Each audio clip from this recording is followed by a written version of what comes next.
So good morning, everyone, and good afternoon to our colleagues joining us from Singapore. A very warm welcome to today's webinar, Future of Cities, the official launch of the EARTH.Cities Co-Innovation Grant Call, jointly organized by FFG Austria, Business Finland, Enterprise Singapore, Vinnova, and the Israel Innovation Authority. My name is Sarah Rosenberg from the International Collaboration Division at the Israel Innovation Authority, and I'm delighted to be your host for today's event. We have a rich program ahead of us. So we'll begin with a few short opening remarks, followed by an inspiring panel discussion on the future of cities and the role of innovative technologies in shaping more sustainable and resilient urban environments. Then we'll dive into the practical details of the Co-Innovation Grant Call, the timelines, eligibility criteria, and the application process, with each funding agency sharing their national perspective. Finally, the Eureka Secretariat will walk us through how to submit your applications via the Eureka platform. Throughout the session, please feel free to share your questions in the Q&A chat, not in the regular chat, which is closed. And we'll address them at the end of the program in the Q&A section. Please note that the webinar is recorded and the link together with the slides will be shared afterwards with all the participants, and the recording will also be uploaded to the Innovation Authority's YouTube. So I'm now delighted to invite Tammy Warszawski, Senior Director and Head of the Americas and Europe Desk at the Israel Innovation Authority, to deliver the opening remarks and moderate our panel discussion. Tammy, the floor is yours. Hi, thanks, and hello, everybody. Just maybe a quick introduction for the Earth Alliance, that under this initiative, we opened this joint R&D call. The Earth Innovation Alliance initiative came to life in early 2024 as a result of a shared vision, ambition, and collaborative efforts between 5 innovation agencies from Finland, Singapore, Austria, Sweden, and Israel. And we initiated this platform as a platform for scaling climate tech technologies. We understand that the challenges are big enough and no one can really move the needle by itself, not a single researcher, company, and even not a single country. So this call is a great milestone within the overall Earth initiative. And basically why we choose to work around cities. We choose cities as one of the pillars and topic to work around at Earth Alliance, because basically this vertical is the largest area for innovation and climate transformation when looking forward. Cities, in particular building and the city's infrastructure, they are at the backbone of the transformation and hold the largest contribution for urban transformation. It's interesting to look at research that was published by the Weizmann Institute of Science in 2020, that found that for the first time in history, the total mass of human-made materials, means concrete, plastic, metal, and so forth, exceeded the overall biomass on Earth. Plants, animals, microbes, and all living things on Earth. Moreover, the human-made mass was doubling itself every 20 years, and at the same time, biomass continued to decline. So we believe this is really tells the whole story in a very condensed way. We also believe that technology is at the forefront of this transformation, and the technology must be meaningful and must address this urban challenge, global urgent challenge. And this is basically why we are here all today, and we thank everybody that joined this effort. I'm happy to open the webinar with a conversation with 2 leaders in that space that took this challenge as their personal and business mission, so to say. So before going into the details of the calls and the application, I think it's really important to take the opportunity to get some real-world inspiration and guidelines where technology should be heading, and having a quick look into the future of cities through their professional eyes. So honored to introduce for this quick chat, Christian Joel, partner and co-founder at 2150 VC, and Kevin Cardona, Director of Innovation Program at Leonardo by Vinci. So let's start with a brief introduction of yourself, your company, mission in that space. Kristen, you can open the mic and take the... Thank you very much, and thank you for the invitation. So a quick background of 2150. We're a global early stage venture capital fund and investment firm focused on the transformation of cities at a large scale. So we basically focus on the big problems, whether it's concrete, plastics, water, air, or biodiversity, and we try to find those great entrepreneurs out there and back them with capital to scale them. And we've built an ecosystem to do that of people engaged in real assets and infrastructure. So we span across investments from Singapore to California and backed by investors like Goldman Sachs, UBS, Noble Holdings, and several sovereign wealth funds around the world, and family offices from Tokyo to San Francisco. We are 15 people out of London, Copenhagen, and I'm truly excited to be here to talk about the huge challenge of transforming our cities to be more sustainable. Kevin, the stage is yours. Hello, everyone. Very nice to be with you this morning. So I'm managing the innovative programs of Leonard. Leonard is the innovative and foresight platform of the Vinci Group. Vinci Group is the world-leading company in construction, infrastructure, and real estate and energy in the world, present in 120 countries. And basically, our job is kind of the same at another place than 2150 to create an ecosystem around our basically 4,000 companies. Vinci is a conglomerate of 4,000 companies all around the world. And we try to connect this ecosystem together, entrepreneurs from outside, investors, partners, innovators, basically to bring climate and digital innovation of the built world at another scale and try to solve some of the problems you've introduced very humbly at our place where we can, but with a direct access to operationals and business units around the world. So we believe that there will be an impact if there's business also. So we need to make sure that we align, both interests to make sure that impact is directly correlated to an interest of some stakeholders. So we are here to make them talk together and accelerate. Great. We would like to introduce our audience to the concept of foresight and how it helps you and the ecosystem to innovate. So if you can share with us from your perspective the role of foresight in urban and technology development, what are the key insights that you can share with us on emerging technology that's shaping the future of cities? Maybe going further with you, Kevin, how do you see that from a perspective of the global infrastructure construction leader? So basically at Leonard, effectively, we have two pillars, one being foresight and the other one being innovative programs, helping entrepreneurs. Foresight in our mind is really two business cycles, meaning technologies that will actually be applicable business-wise in 5 to 10 years. So we try to think about mobility in 2050, cities in 2050, but we really want to make sure that it's applicable in 5 to 10 years. And basically the way we do it is we take an issue like nuclear, like hydrogen, and we align that value chain. We try to understand really well how that value chain is working, because usually an innovation is a niche in that value chain. So if you don't understand how that value chain works, it's very difficult to help any entrepreneurs at any stage of that value chain. So we try to basically have a great understanding of the value chain, typically nuclear. If you don't get at the moment that nuclear is directly linked to the AI infrastructure and that the rebirth of nuclear is actually linked to the capacity of the grid to be able to operate, then it's a problem. So the idea really is important to understand the technology in its whole value chain.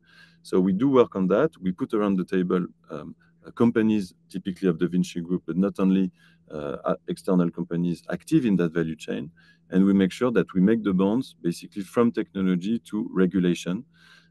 There is a good example of that, of someone doing that really well, called Energy, that create venture companies, like maybe you've heard of Vercor company, which is a battery company based in France and did a gigafactory. But what they did is not just helping those entrepreneurs create that gigafactory of batteries, they did the whole chain up until the European Commission to make sure that the whole value chain could actually give room to build these new infrastructures. Same at the moment with Gravity, which is steel made out of green hydrogen. And all those, I would say, industrial issues. You cannot build an industry without actually putting and aligning the interest of a whole value chain. So basically, that's the vision on Foresight. It's not about doing just scenario planning and trying to imagine a nice storytelling for the future. It's actually to align the interest of active people in a value chain that is typically, to be very pragmatic, in industry, you need to align the offset. You will not be able to find investors, and typically a long-term investor, if you do not secure the offset. So it's about that. It's about aligning the interest of the whole value chain, making sure the future clients of that new products are there, are dedicated, sometimes even sign contracts that says in very specific terms, I will buy your green product if they respect these kind of norms and levels and stuff. So in that condition, you can actually build the whole value chain. So that's what we are trying to do.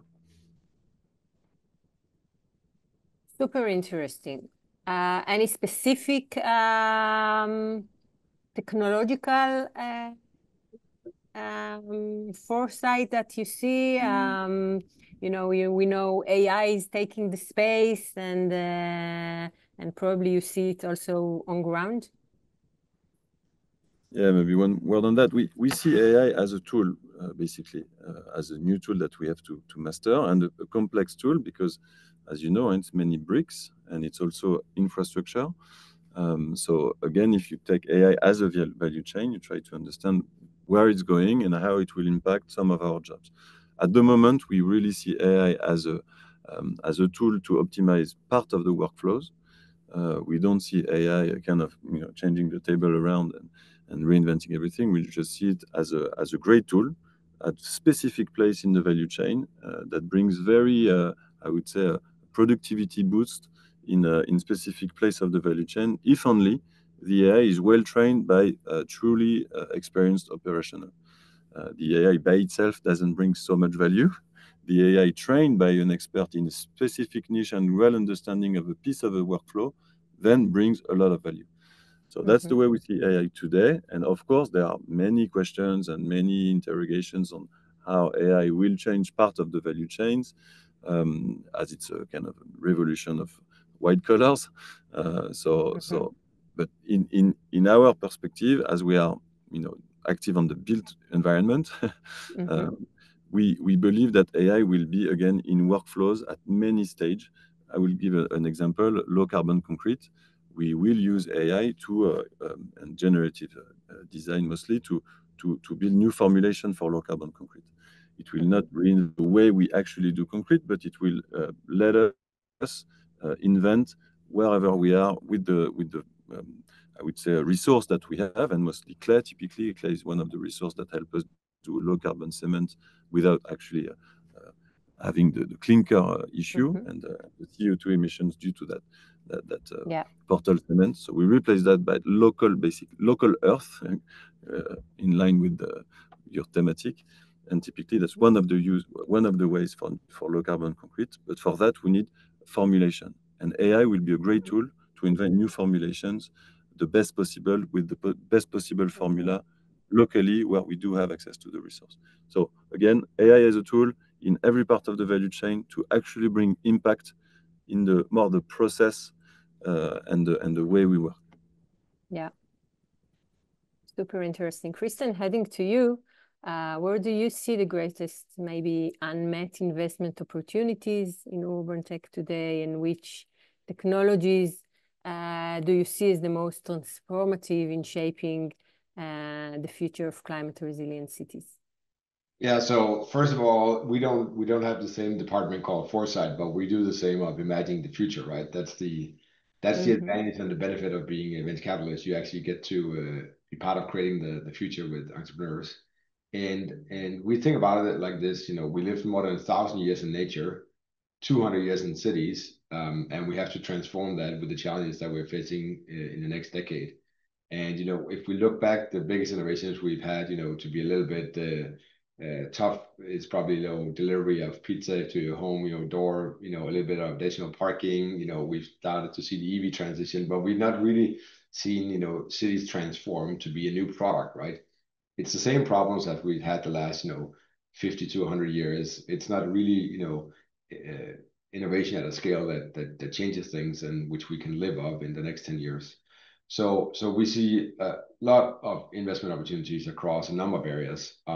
To just pick one, which is outside of the classic, AI robotics trend that we see now, which is obviously very, very interesting and can create a lot of good value in the urban environment. It's water.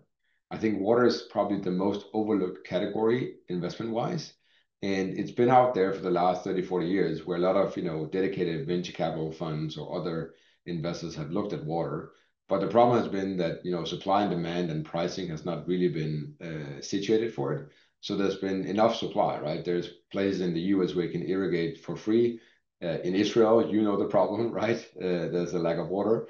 But many places around the world, 4 billion people are today in areas where there's lack of water or the water is not clean. And I think, we saw 2.5 years ago that we had the biggest water crisis in 500 years in the world. And I see that now that there's going to be a supply constraint, that we are starting to see that the price of water goes up. And that means that effectively it also creates a better return risk profile for an investor. Unfortunately, that's where we need to go for people to understand the criticality of water, from agriculture, where you have 61% of all water, to the 40% remaining, or 39 across the urban environment and also industry. So I really think that is an area that is ripe and where I fundamentally think we need to come together to start to look at that innovation and figure out what are the best, investment opportunities out there that we can help scale. Because there is a lot of innovation, but it's either not productive, it's either not costly, or strong enough product innovation.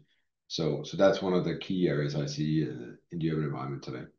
Yeah, and this brings me to the follow-up question to you, Christian, is exactly that, because we speak about, Horizon 3, like long-term vision, and how that can be mitigate and balance with the investment, return on investment strategy.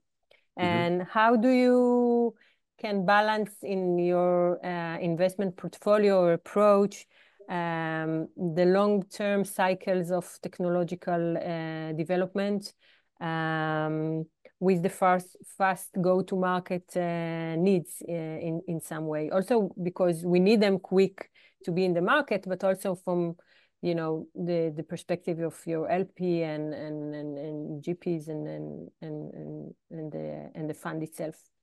Yeah, I think there's three answers to that. Number one is we, together with a number of our investors, have built an ecosystem where we can faster bring the innovation that we identify to the market and thereby test it and also scale it, right? So that means that the connection from product to customer is faster. The second thing is that for every dollar or euro or whatever currency you want to use that we have basically raised and invested into companies, we have also been able to raise 83 cents on the dollar or euro to basically have it as non-diluted financing. And that means that we're able to actually scale companies faster, right? A lot of people talk about this, we don't want to invest in hardware companies or CapEx heavy ones because it takes a long time, it's expensive, there's not enough capital. Well, we actually see there's a number of pockets out there, some which have been there, which have disappeared, but also some which are still there, and we see very strong momentum around these things. We also see the credit market starting to pick up some of these things. So big players from BlackRock to Blackstone to Apollo, CPPIB, others, Barclays, BNP Paribas, and other banks have basically like started to lean in and are offering non-dilutive financing. And what does that mean? That means that the companies can scale faster, and it takes the development cycles further down, and you get the innovation out there faster.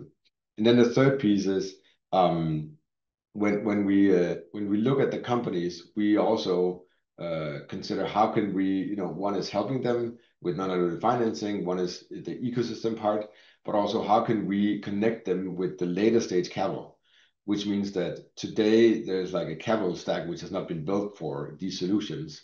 It has been built for software the last 20 years, but I believe as we get into the 2030s, we will look back and say, oh, the capital stack rearranged, right? So from pre-seed through basically like IPO or exit, you have a reformation of the capital stack. And that takes time, right? That doesn't change overnight because people have to understand the risk profile, the investment returns. They have to meet other people and build trust with them. And that's obviously the challenge here because we have very limited time, right? But I see that everyone in the financial institutions understand this, and we are also getting governments along the way. So I think this is something where the fact that we actually pass on an investment that is valued at a place where we actually get the return to our investors as well is starting to happen, right? Whereas before, people were worried that we would have to hold our investment 15, 20 years before we'd be able to actually get the right return. So this is very helpful that the capital stack is also getting in place, which reduces the cycles. Innovation also in that space, in the funding space. Yeah.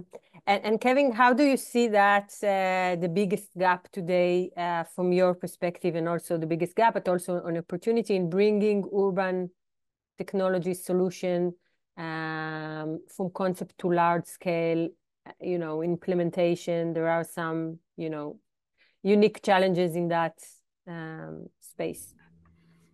Oh, for sure, there's a reality in our sector that we are in a very both complex and fragmented industry. So typically, when we talk about scalability in the SaaS environment, it's very sometimes hard to replicate in our sector because scalability is not the same, because a construction site has a beginning, as an end. As we say in our industry, we are an industry of prototypes. So every time we kind of reinvent the wheel. So that's where typically I see AI as an enabler of scalability, because when we say industry of prototypes, there are some part of that process that is industrializable. Sorry for that. So really that's what we try to look, how to replicate, how to scale the best potential innovations. That's what we created, actually, two programs for entrepreneurs, for startups. One for early stage startups, where we help them find and accelerate their go-to-market and their product market fit. That's really one part of the journey when they are in kind of the death valley, where they have a great tech, sometimes deep tech, but they really need to understand the reality of our issues. When you are in a built environment, you have a lot of complexity linked to the sector. And for the one who are already mature, then we have another program that helps them to basically scale and understand the persona they have in front of them. And to say it in one word, people active in the built environment are people managing complexity. So when you bring an innovation, even it's the best potential innovation, you just bring another complexity to an already complex project. So the issue really is to help creating the condition of trust, of talking the same language, and making sure the operationals who are actually building stuff in real life integrate those innovations in the smoothest and best potential way, not to generate more risk, because those people, it's a low margin industry. Contracting world, energy or construction is a 3% margin industry. So those people are managing risk every day, either human risk or climate risk, more and more, many kinds of risk, political risk sometimes, many kinds of risk. When you put in innovation in that process, you need to make sure that you create the conditions for them to embrace it as smoothly as possible and reduce the level of risk that you put in that process.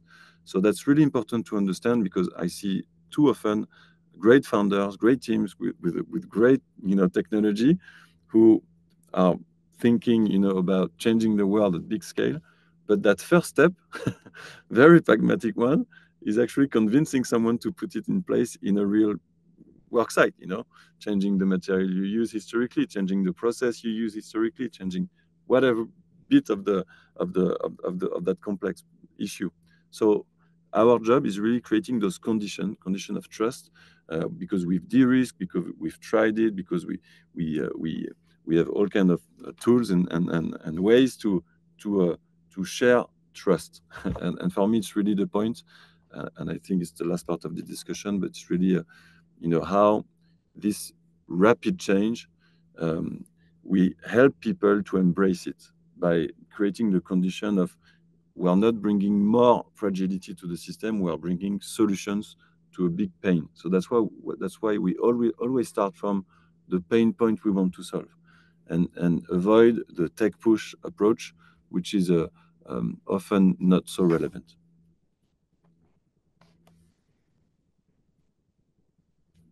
Interesting. Kristen, maybe one advice for entrepreneur on you know, what it takes to walk to a great walk between a VC and a startup at early stage. I think what you said, that you are walking as ecosystem. I think it's also part of the change of VCs, maybe because the investment in deep tech require that more than investing in software. That each VC, but also you know, surround themselves with ecosystem players, the same as the corporates surround themselves with VCs, and they work all together as one ecosystem.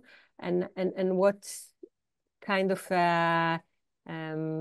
tip you can give to entrepreneur in this very challenging journey?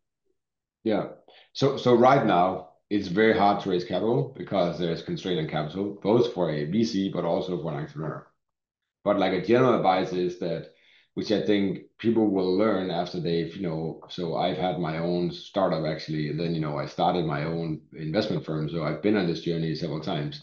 And I think one of the things that is really important is to understand that even though you might have board meetings with your venture capital firm and you are reporting to them, you have to have trust and transparency all the way along. And you need to share both the hard things and the good things fast. Because I think some first-time entrepreneurs are afraid to share when there's problems. But the only way you get them solved is to be in the same boat and on the same team. So I think that's the best advice if that's what you're looking for in regards to being an entrepreneur. Maybe before concluded, I will ask one shared question for both of you, is if you could each identify maybe one moonshot technology or one of a success investment that each of you done that would you believe would radically change how cities operate sustainably. Maybe with a specific spotlight on one of the themes that this call is targeting, could be materials, energy, transportation, or circular solution. Kevin, you want to start? Yes, we have many, of course. We've invested in 40 companies, but let's try to give you 3 examples that wrap up what we said already in that talk. First one is a company called Strong by Form that I recommend to have a look at, because it's the combination of AI and robotics to create a 3D wood that reinvent the way we think about architecture. Typically, I see in the picture behind you square walls and poles. Strong by Form will put the material at the right place for the right strength, using wood and using 80% of the tree, where all kind of other alternative, you can only use 40% of the tree, like CLTs and stuff like that. So a great innovation using wood and reimagining the future of architecture as sustainable city, strong by form. A second example is Cumulus. We've talked about water. We didn't invest in that company, but we helped them develop a lot. Cumulus invented a way to create potable water out of the humidity of air. And they can deploy in the desert, in the cities, anywhere you need water to drink. And they basically produce water out of air. Another great company, Cumulus with a K. And the last example, to come back on the energy and AI, we've invested in a company called Horus Energy. Horus created an AI to help buildings to offset the grid, basically to help the grid to be more resilient. You know maybe what happened in Spain recently and Portugal, where the whole grid shut down for a few days. So we need guardians of the grid. And that's what Horus Energy is doing. And they actually pay the owner of the asset to offset. So it's the best ROI in the world. With a 3K investment per asset, you earn more than 50K per year per asset, and helping, moreover, the whole network to be more sustainable and resilient. So it's 3 examples to give you that along the way, innovation like AI, robotics, and any kind of new, I would say, deep tech will help very pragmatically the way we design, the way we construct, and the way we build, and the way we operate. And last, final word, it doesn't have to be deep tech, it can also be new business model. That's where also we have innovation. And I will conclude with this one, the latest investment called Newable. They invent a new rent for building owners to basically be more incentivized to invest in massive decarbonation. One of the ways decarbonation has not been a massive transformation yet is because it was seen as a cost and as a destruction of value, I would say, for the asset owner. Newable is bringing a new legal and business model to actually align the interests of the investor of the asset and help massive transformation of decarbonation. So deep tech, but also sometimes legal tech and business model will help massively decarbonate our cities. Super. Christian, give us your moonshot technologies perspective. No, I'll say 2 things. One, I think a lot of the innovation that actually has to come out there seems actually pretty basic when you see the solutions out there. But if you go under the hood, they are pretty sophisticated. So I think if there's one moonshot, I'll probably pick 2. But I don't always believe that one moonshot will do it, because there's so many solutions needed in the urban environment to make it sustainable and really affordable. I think obviously having the ability to clean water, very cheaply and bring that, around to everyone, I think is number 1. And the other one is a synthetic biology solution to basically make cement less emissions driven, maybe even carbon negative, and also cheaper. I think those are some, like the most consumed material on Earth is water. The second most consumed is cement and concrete. So I think if we tackle those 2, we're pretty far, down the road to doing something.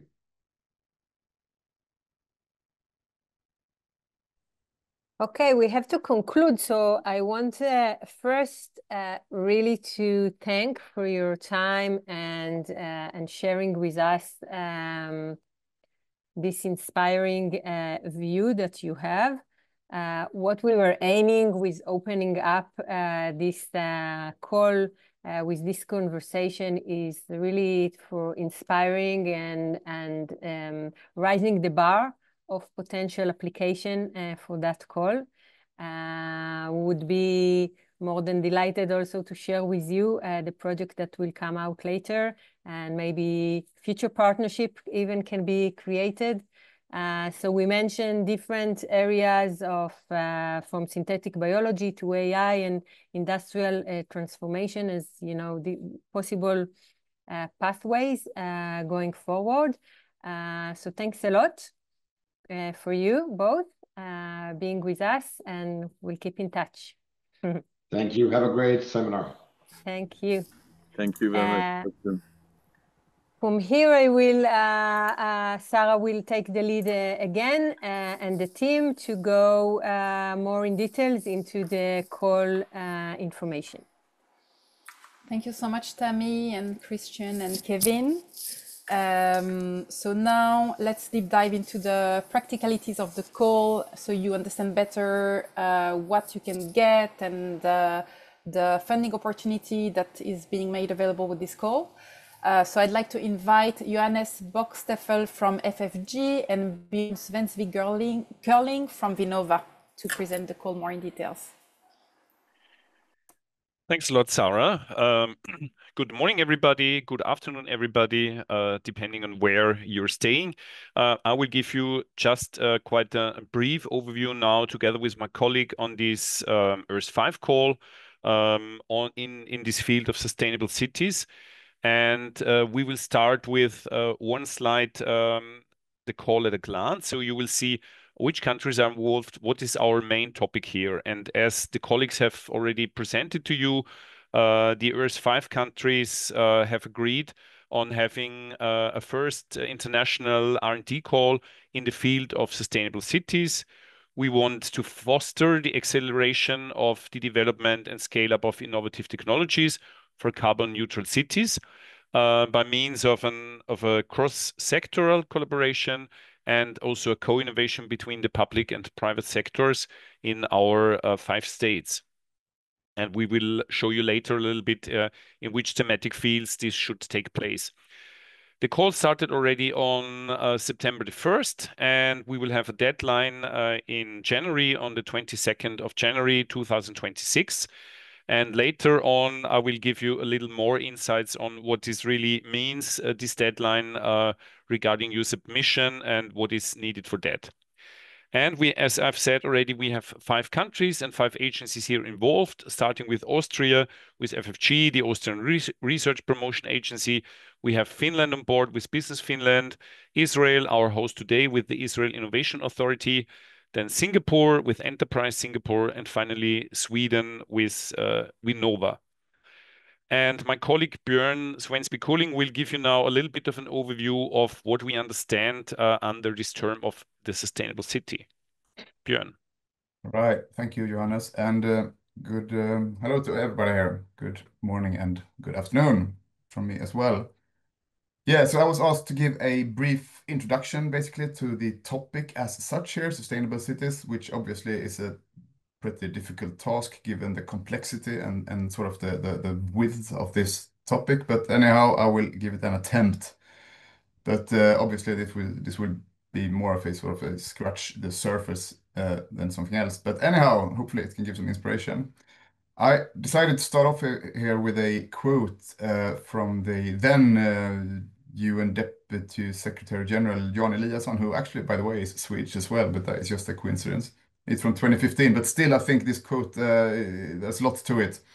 The battle for sustainable development will be won or lost in cities. And he's not the only one who has said something like this either. It's a pretty common thing to say, I would claim, but there's much to it basically. And cities are extremely important as drivers of growth and also of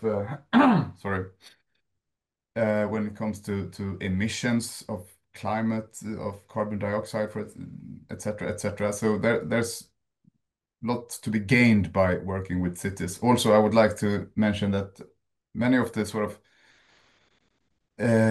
what makes cities interesting to work with as well, I would say, is the possibility of win-win solutions in cities. Usually you can find opportunities here that have several sort of gains that work alongside, and I think that should be addressed. Thank you. Very briefly, there's a lot of challenges. Once again, we have climate change. Obviously, cities emit gases, but also there's the issue of climate adaptation, something that is very dire and we need to start working with straight away. We do already, but there's lots to be done. We have resource scarcity. UN once again has said that roughly half of the buildings on a global scale that is expected to be around in 2050 are yet to be built. So you can understand that there's a lot of possibilities and potential if we learn to actually construct buildings in a more sustainable way. Energy is always an issue, so is inequalities in cities. If there's too much inequalities, it will hamper this development in many ways, and not the least the democratic institutions, etc. transport and traffic. A lot of cities suffer from traffic situations that are not sustainable in any way. We have a lot of issues with sprawl all around the world as well. So there's lots to be done on that side as well. Related to climate adaptation, I would also like to bring up the issue of urban greenery and the need for that. In many cities, we have a big shortage of urban greenery, and greenery can bring along a lot of very well benefits to a city. Ecosystems, they can bring shade, they can hamper the sounds of the city, they can, you know, help out with climate adaptation and maybe even buffer of rainfall when it comes a lot, etc., etc. So there's lots to be done as well. Health risks related to, once again, pollution, particles, sounds, etc., etc. I also brought up governance here, even though that is not very clearly brought up in the call topic, but still we need to find new ways of governing our cities as well. And also, not the least, new ways of governing actually the transformation that we need to see of our cities. So this is something I think is very interesting. I also put IT here, and maybe more the challenge related to that we are not really using IT, I would claim. We discussed it earlier here, but still there is such a big unused potential in IT, which depends on many causes, not the least, I think, a lack of maybe understanding of the potential and also maybe a lack of capacity, I would say, of how to use it.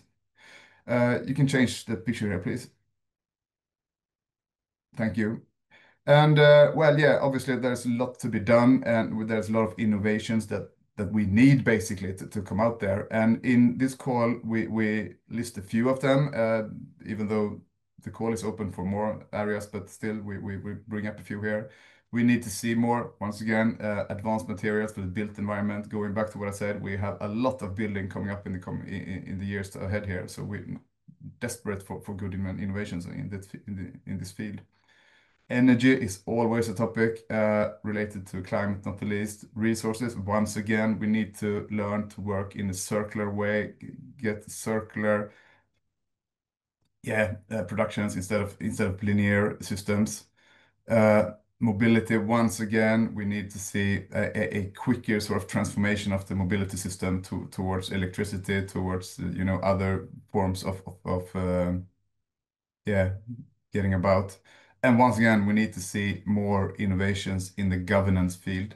And that also is a good sort of bridge to my next picture here that I would like to finalize my last picture here. And I think this is very worth discussing a bit here and the whole thing here for a bit, because at Vinnova, the Swedish Innovation Agency, we make a lot of noise talking about system innovation, but I think this is something very interesting and very important and something that would be wise to consider this in this call as well, if you are interested here.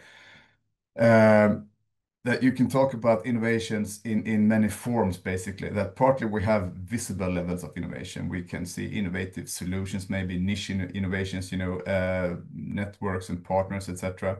But then again, we also need to be aware of the invisible levels of innovation when it comes to, for example, behavior, governance, policies, maybe even business models, etc. And I would like to address, I think you cannot address enough the importance of also taking into account the invisible levels of innovation when you basically are working in this field, because you have a lot to gain from also, taking that into account when you work. There's the possibility for scaling, not the least, I think, increases a lot if you manage to also, consider governance, policy, behavior in a good way in your project. And that was actually my last picture. So a good luck from my side to all of you that are interested in this call. Back to you, Johannes. Thanks a lot, Björn. Björn already mentioned a little bit about our call topics, and we want to give you a little bit of an idea what the involved agencies mean with those terms. So Björn mentioned already the advanced materials for the built environment. and just to give you some examples, which kind of projects could be submitted to this call. So a project could, for example, concentrate on a build material as an energy source or storage component. Other topics addressed here is sustainable construction solutions and sustainable building materials, radiative cooling in an active or passive way, low or net carbon building materials, for example, CO2 mineralization or calcium carbonate solutions, and also, of course, issues and ideas related to circular construction, for example, the use of biochar, reuse of construction, demolition waste, and so on. And this list is always not exhaustive. This is also important, and we will show that on the second slide. But a second block of topics can be related to sustainable energy. This could be, for example, renewable energy technologies like solar energy or hydrogen as an energy source, and related applications, for example, fuel cells, hydrogen purification, and so on. Energy storage systems, then the field of grid technologies, for example, grid efficiency, resilience, cybersecurity, grid feedings, and so on. The issue of energy communities, and as another example, spot pricing opportunities. The next slide, please. Then we have the topic of resource circularity. Two examples we have given here is waste management, or the applications related to recycled materials. For example, using waste for high-value products or building materials. But of course, also other issues related to this general topic of resource circularity. Then finally, we have urban mobility, and some examples here, electric vehicle charging infrastructure, digital tools, artificial intelligence in relation to urban mobility, public transport enhancement, and green logistics. And as I've said before, this list of call topics is not exhaustive. So this means these are just examples under those headlines. What is important for us is that you at least address one of those main topics here, but the detailed topics are, we are open to your suggestions. To give you now a short overview on the call timeline, as I've said, we started the call on 1st of September. We have now the call webinar on the 15th of September, and the deadline for proposal submissions will be in January on the 22nd.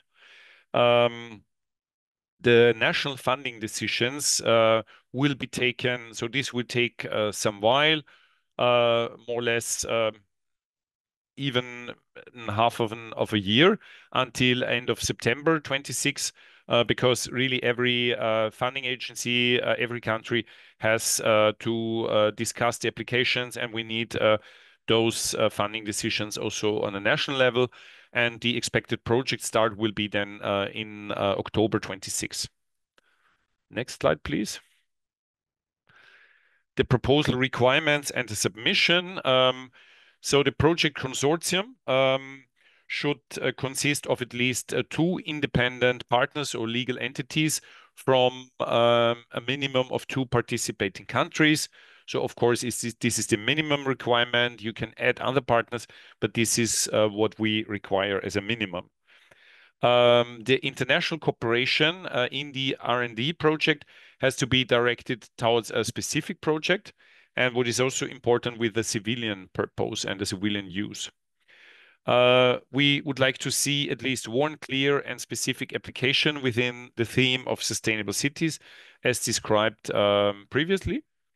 And this R&D project should create an innovative product, process, or service, with also the goal of later commercialization.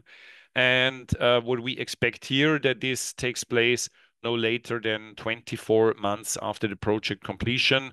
Of course, this will be in a way hard to track, but this is at least the target that we would see for each project to be funded under this call.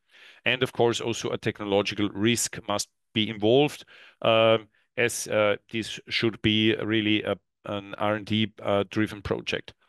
And regarding the consortium, each single organization or single country has to be responsible for at maximum 70% of the project budget to have in a way a more or less equal constellation or equal contribution or division between the countries here. We expect you to submit to us an application form. This application form is available via the Eureka Smart Simple system, and you will see a presentation about this system a little bit later. And it has to be submitted until the 22nd of January 26 at before midnight. So this is the application deadline for the international application. There might be also necessary an additional national application. This will be presented later when the different funding agencies present to you their national regulations, if this is needed and when this is needed in the different countries. And we offer you also several partnering opportunities. And I would say the main tool here is we have set up a B2Match platform specifically for this call. You can find the link for this B2Match platform here. B2Match is available 24 hours, 7 days a week, and it offers you the opportunity of digital matchmaking and also the possibility of virtual business-to-business meetings. Shouldn't you find a partner via this platform, there is also another opportunity, which is the Enterprise Europe Network or EEN marketplace, and you have also the link for this website here. And also as an additional support, your local export business assistance office. So every country has offices for the different other countries involved here regarding export business, and perhaps also this office could offer you support in finding a partner, shouldn't you find partners via our other tools that we have set up for this specific call here. Thanks a lot. I think questions will be answered later in the Q&A session.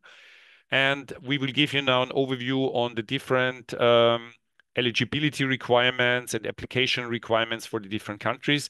And we will start with Austria. And I'm very happy to hand over to Ines Marinkovic now for the Austrian presentation. Please, Ines. Thank you very much, Johannes. Hello, everyone. Greetings from Vienna. I will try to give you a brief overview on the main points related to your application in Austria. Austria belongs to one of those Eureka countries where a separate national application is necessary. And I just see on this slide there is a wrong date. It's not 15th of January, it's 22nd of January. So the same date for application as the international deadline. So Sarah, please be so kind to put the correct date afterwards in the slides. So for this call on sustainable cities, we have a total budget available of 500,000. And we would expect the evaluation results by mid next year. I would like to really invite all Austrian interested companies to really read the call text related to the national application. You have all informations there. And if there are still some open questions, please do not hesitate to contact me. I am Eureka contact point for Austria related to this call. So please, anytime if you should have any further questions. One more information also, we are working very closely with Enterprise Europe Network in Austria. So, and we have also a contact point with focus on sustainability. So I'm happy also to provide you the information that you can also contact my colleague Astrid Flandorfer in this regard. So thank you. Next slide, please. maybe just some basic information about types of funding eligible organizations. So basically, in Austria, all for-profit companies registered in Austria are eligible for funding. I would like to remind you again what Johannes already mentioned about this 70-30 rule. It's very important in Eureka. No country can have more than 70% of the total Eureka project budget. So please take care of that. So if you have 71, you will be automatically ineligible. So please take care of that. As I said, companies are eligible, but there are also cooperation possibilities for universities and research organizations. You can see from this table of how much of funding is available. So you see for startups and small companies up to 60% of eligible project cost, and this is a grant. Another important information is related to thematic restrictions. We do not have any thematic restrictions related also to this call. So all topics are open. Of course, the focus is on sustainable cities. So please feel free to ask your questions should you have any related to topics. Johannes Bocksteffel, my colleague, he would be the one contact person at the FFG if you should have any specific questions related to the topic. So, related to research organizations and universities, you can see here up to 50%. There are two ways of funding when you are cooperating with research organizations or university. Either the organization is subcontracted or you have a collaborative project. So both ways are possible. Up to 50% are funded in this regard. I think that would be it for Austria. Thank you. Thanks a lot, Ines. And we will continue with Finland and Business Finland, and this will be presented by Tuukka Vainio. Please, Tuukka. Hello, everyone.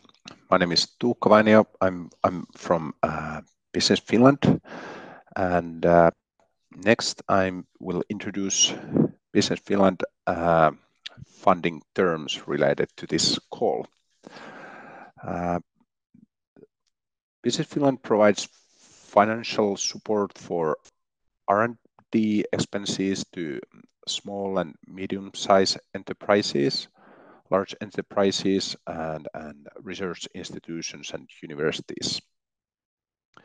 And as usual, Business Finland is targeting this funding to support demanding and innovative research and development and innovation initiatives.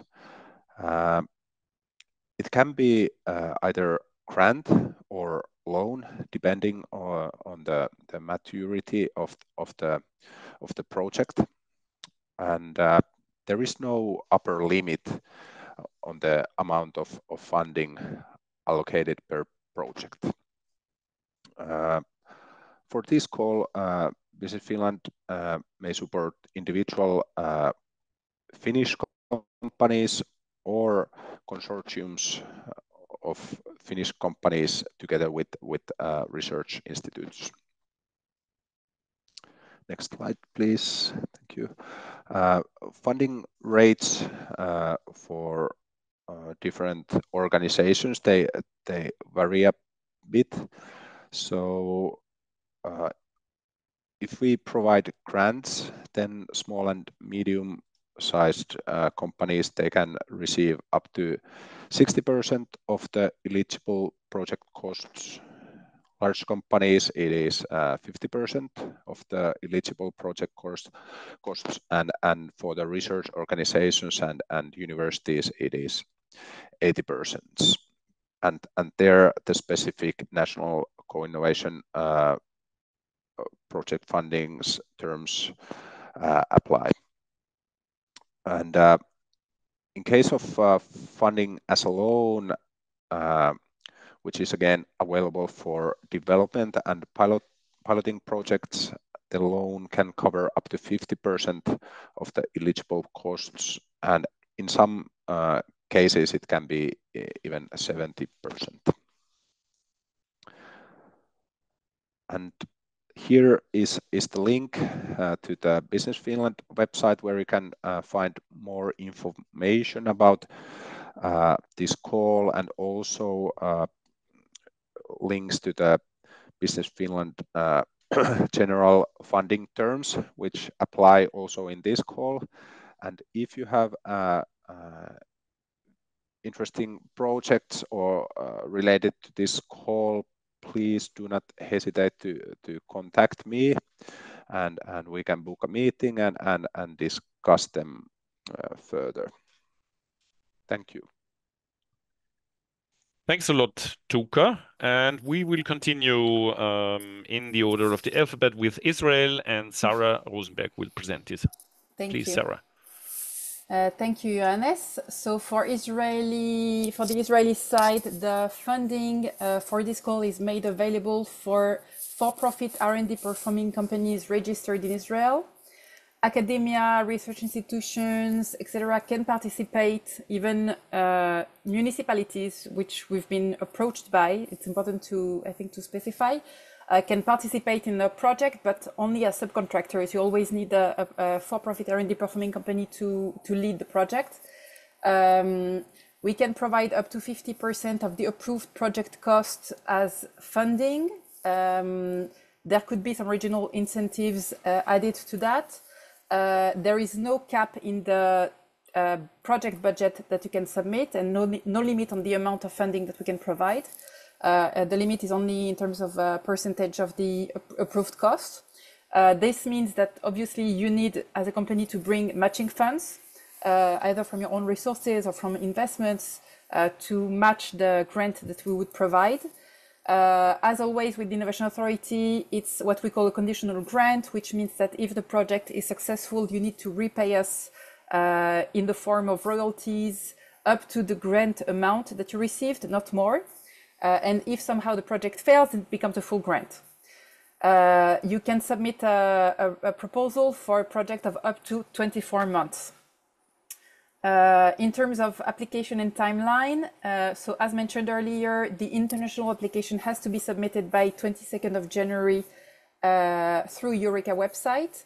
But be careful, national application deadline for Israel, as Johannes mentioned earlier, you also need to submit a national application via the IAA portal. It's a bit later, it's on 16 February 2026 at 12 p.m. So be careful to submit your international application by 22nd Jan, and you have a bit more time to submit your national application. Afterwards, we'll start the evaluation process between February and May. Our national decision will be around May 2026, but as mentioned earlier, we need to align with the other agencies here, and that's why the final decision would be communicated latest by September. Here I put the link to the national application call details for you to have a look.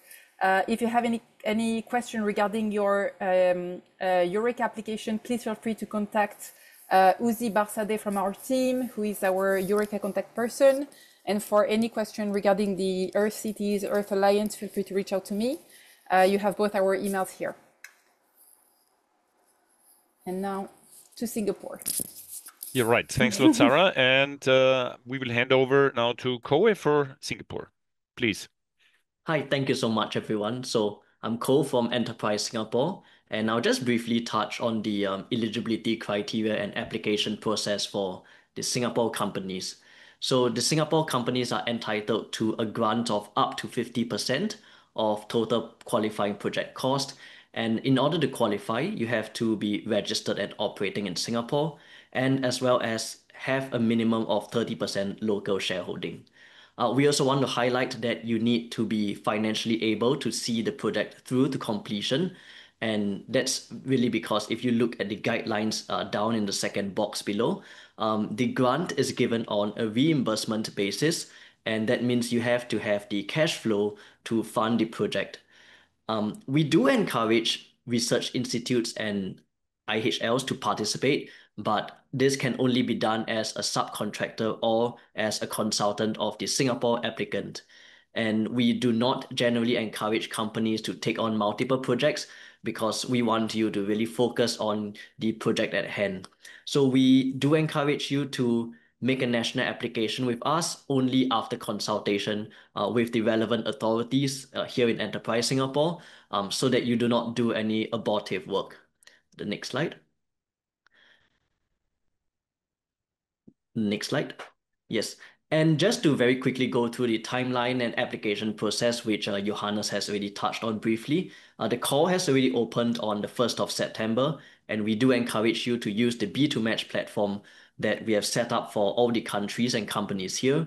Alternatively, if you're a foreign company, you can also scan the Startup SG directory, which is really a list of the local Singapore startups that we have, and you can reach out to them directly.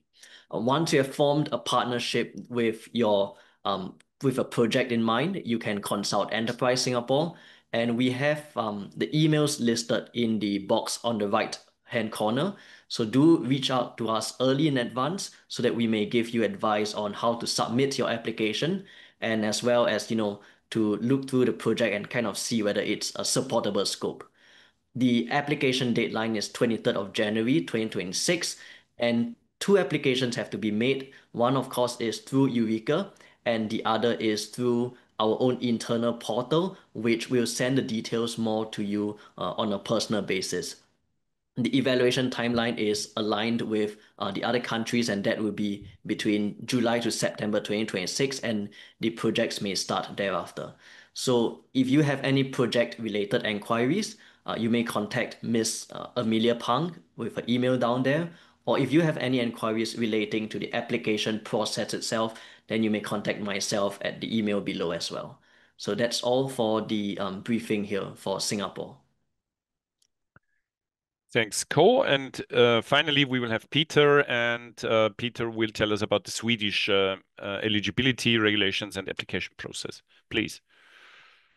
Thank you so much. So I'm Peter Lindberg from Swedish Innovation Agency Vinnova, and I'm also the National Project Coordinator for Sweden, so I can also take questions on Eureka in general. And I would first dive down into the application process, and in this call, it's a 2-step application process for the Swedish participants. First, you submit the proposal with your international project consortium to Eureka on Eureka's application portal Smart Simple. And there you complete 1 application form per consortium. And then you go ahead and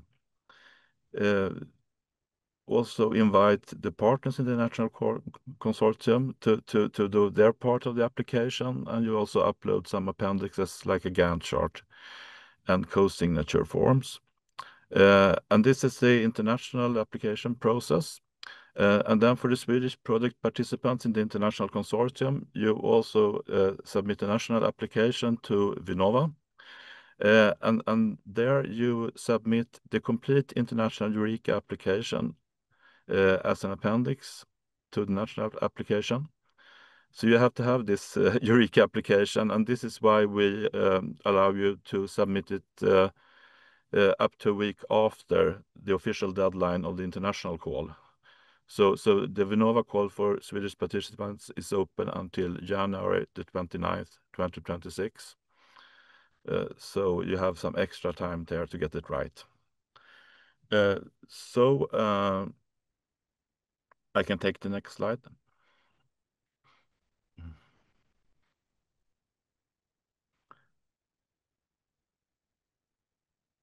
So we can jump to the next slide. Yeah, I already moved to the next slide. Can you see? Yes. Okay. So thank you. Now I have it. Just again, Vinnova's national call closes on the 29th of January 2026 and then the complete Eureka application should be also included in the national application. And what we do is take it in as an appendix to the application. It will be a link to that on Vinnova's webpage for the national call. And we also usually take in a CV for the Swedish project coordinator. Next. So here's the Swedish national funding from Vinnova. So small and medium-sized enterprises from Sweden, up to 50% of the eligible costs. Large companies, up to 30% of eligible costs. And universities and research institutes from Sweden, up to 100% of the eligible costs. But then there is also a maximum grant per project for the Swedish consortium, and this is 272,000 euro. And the dedicated budget for the call is around 544,000 euro in the call. And this is also due to the exchange rate between Swedish krona and euro. So this can shift a little bit. But in the end, we will take the exchange rate on the closing of the call.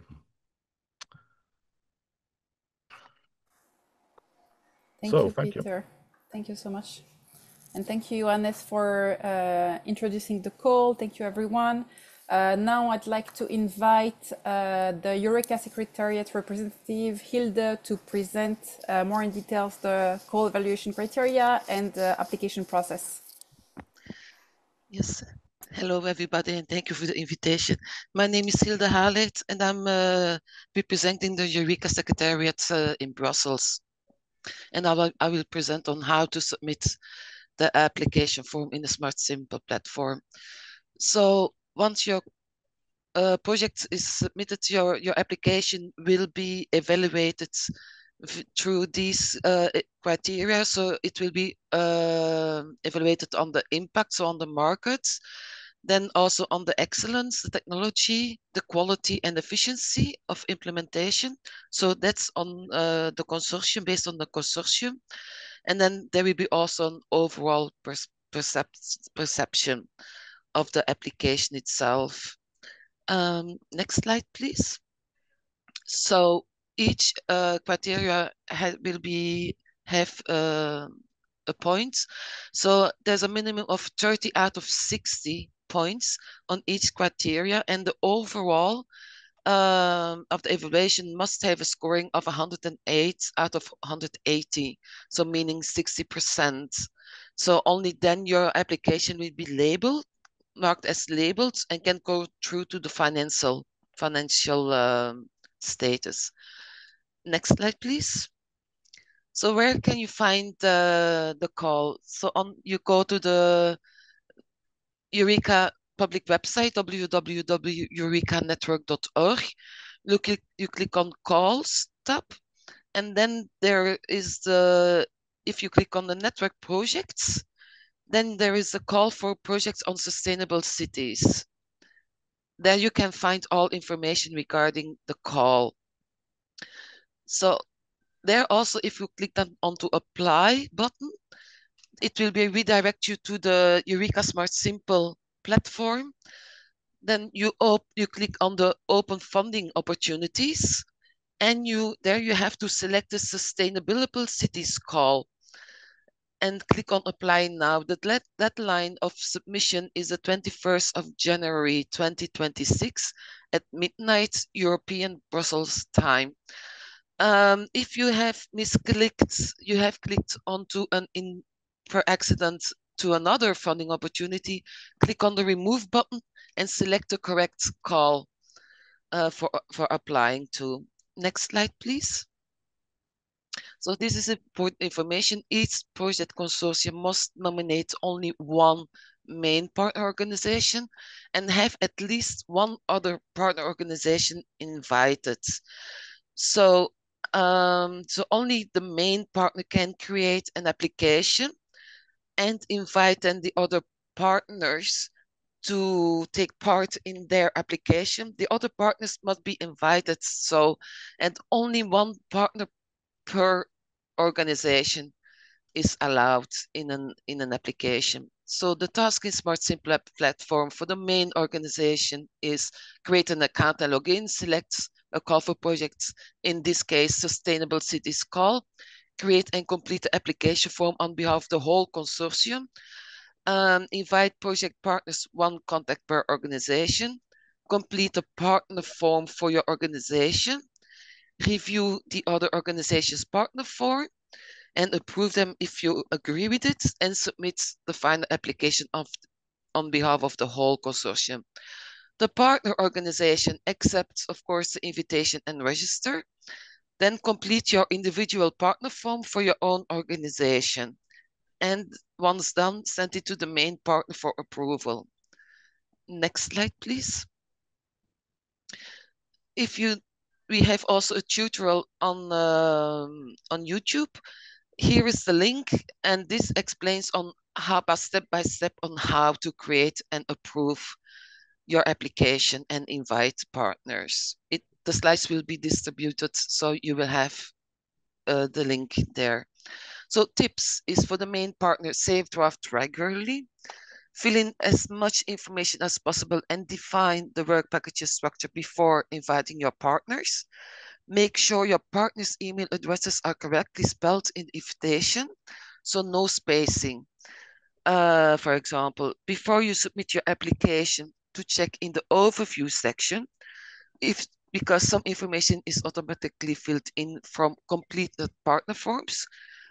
Completed partner forms mean that the main has approved the other partners submitted by the main. So is any partner missing? Is the project duration correct?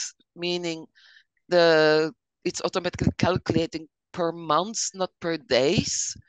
Is the budget correct? As already said by other colleagues, check the 70-30 member contribution rule. This is only completed once partner forms are approved. Before a deadline, partner forms can always be reopened till the submission deadline for corrections.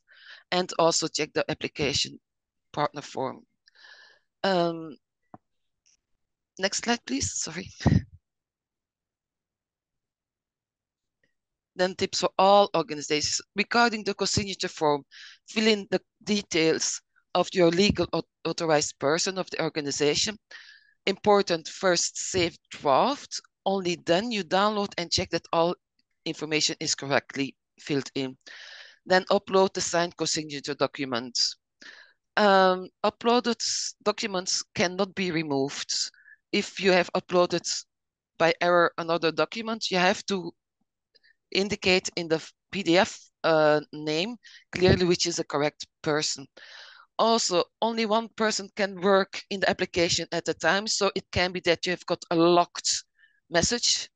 That means that one of your consortium partners are working in it, and please then contact them that you need to work further.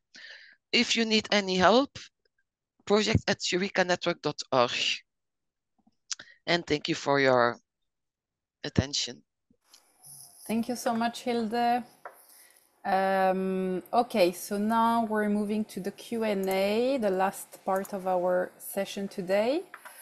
So let me go through the question. There was a question for Christian at the beginning. Unfortunately, he could not stay with us the whole session, so we'll make sure to share with him and get back to you. Okay, this is, I think, an important question that needs to be addressed. Are there any municipalities or city representatives part of the Alliance and or this specific call? How do the project implementations take place in the actual built environment? So who from my colleagues would like to take this question? I can say regarding the Alliance. The Alliance is between the innovation agencies that you see here. It's not directly with any municipalities. I can answer, at least for Israel, that this can take part in a project, but they have to be a subcontractor to a private for-profit company who will be leading the project. But we, of course, strongly encourage, and as you could hear in the beginning of the session, we strongly encourage collaboration between public and private, and of course we understand that municipalities play a critical role in implementing innovative technologies.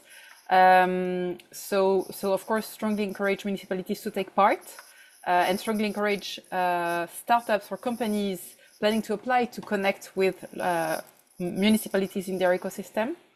Johannes, you want to add something? Yeah, so I've briefly checked the national regulations just before, and I've also answered to other similar questions this.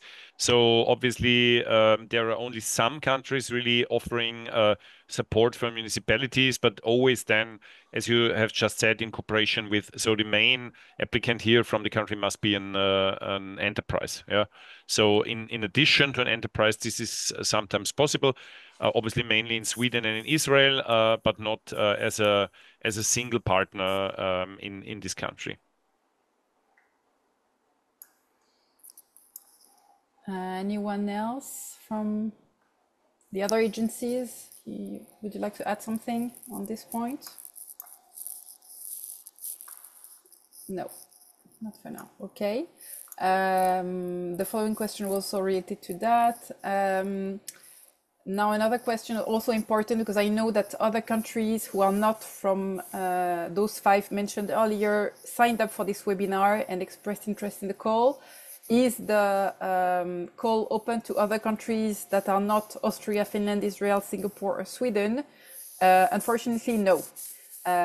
This specific call for proposals is led by the EARTH Alliance countries and aims to create connections and support joint R&D projects between companies from those 5 countries. Whether a third country can apply as part of the consortium, Johannes, I don't know if you want to take that. No. No. I think that was clear. Yeah. Okay. Specific question to Israel: is the Innovation Authority submission the same as the Eureka one? No. As I said earlier, you need to submit your Eureka submission by 22nd January, and then you need to submit your national submission through the Innovation Authority platform by February. I shared all the details in my slides, and again, we'll share the slides with you. A question for Sweden: can Swedish public authorities receive funding from Vinnova? Peter or Bjorn, I don't know if you want to take it.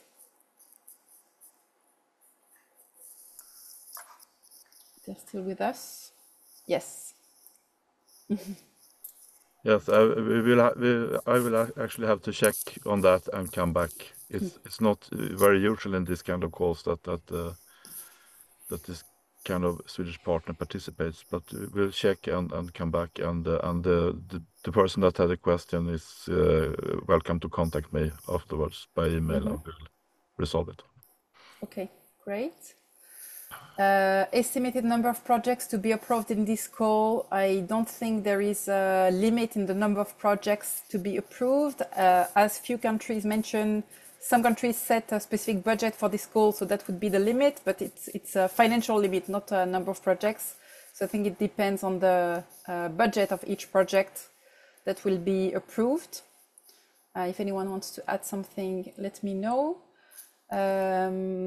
What kind of involvement is required from a municipality? We already discussed that partially, but Sivan, who wrote the question, feel free to reach out to me separately if you want more info. Is this the first call, or there's a project database from previous calls? It's the first call that we do together in this field. Again, we strongly encourage you to connect to B2Match, which is a dedicated platform to connect between companies who are interested to participate in this call. You can just sign up there and share a few lines about the potential project you have in mind and for which you're looking for partners. We'll right after that share with you the QR code again for the platform. Okay. Can research organizations or universities from Finland apply for this grant call? Companies would be partners. I think it was already addressed, but maybe if Tuka wants to take this to clarify. Sorry, can you repeat the question? Yes. Can research organizations or universities from Finland apply for this grant call? companies would be partners? Yes. These typical Business Finland co-innovation projects, they are totally acceptable. So research organizations can participate, but we require that there are at least one Finnish company makes R&D project and one company is financing the research. So this is kind of the minimum requirement from our side for the consortium. Great, thank you. Question to Vinnova. You mentioned per project budget is 200,000 euros and Vinnova's total budget is 400,000 euros. Does it mean Vinnova's plan is to finance in total 2 Swedish lead projects only?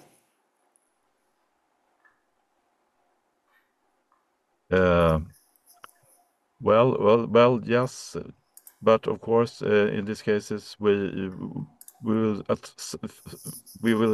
fund at least 2 projects, and depending on the applications that come in on our national evaluation process, and if additional funding is available, that can be extended. But as it is for now, it's like this. Okay, thank you.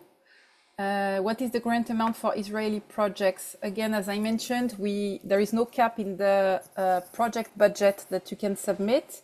The cap is in the percentage of the funding you can get from us. So we can fund up to 50% of the project cost on the Israeli side.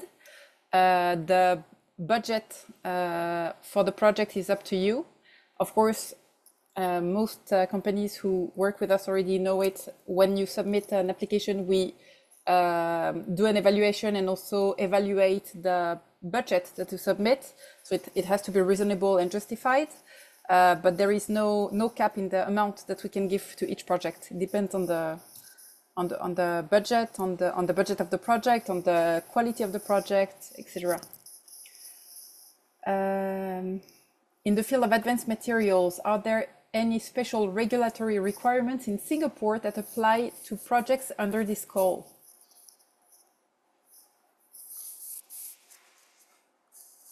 Esther or Ko, I don't know if you want to take that. Hi, I can take that. So for that specific questions, yes, there are regulatory requirements, especially if it is structural materials that goes into the structure of the building that needs to be pre-qualified by a qualified person. So that will need to be met before it can be, that needs to be met as part of the project under this call. Thank you so much, Esther. I don't see any more questions for now. For the Israeli grant, we must be a profit R&D private company or profit in other professionals. Not sure I understand, but the project has to be led by a for-profit R&D company registered in Israel. So yes, I hope it answers the question. Any more questions? Yeah. Sorry, at the very beginning, there was a question about safety and video analytics. If this could be a topic for this call, actually, I would say I would not see that very much in the center of our solutions here. I'm not sure what you would answer, but that would be at least my answer. It was after the question to Christian, I think the second one. Okay. How relevant is it? Sorry, missed it. How relevant is video analytics for safety as a potential solution? I think it seems relevant to the. Again, we defined. We gave a list of possible topics that we saw as a priority for the call, but it's open.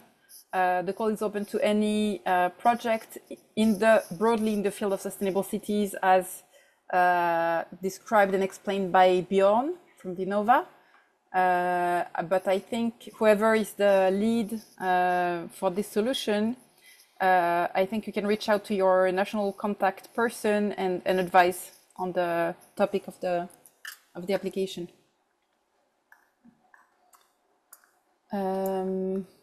Any other question from the crowd? I think we got to the end of our time anyway. But again, most of us, I think, shared our contact details, so feel free to reach out to us separately after the webinar. Again, here, very important, we strongly encourage you to register to be in touch so that you can connect to potential partners in the other countries. We know how challenging it is to find partners globally. So this is a really great tool that we're offering you to facilitate this process. So please do sign up. We just launched the platform, so of course you won't find yet a lot of registered companies, but please do create your profile, and in the next few weeks, I'm sure that it will be already populated with a lot of potential partners. Again, we will share the recording of the webinar, we will share the slides, and feel free to reach out to us separately for any specific question. So thank you, everyone. Thank you to all my colleagues from Enterprise Singapore, Vinnova, Business Finland, FSG, to all our speakers, to Eureka Secretariat, and to all of you for staying with us for 1.5 hours. And we look forward to receiving your application. Thank you so much. Thank you. Have a great day. Thank you. Thank Bye-bye. you. Have a great Bye-bye. day. Bye-bye. Bye-bye. Thank you. Bye-bye.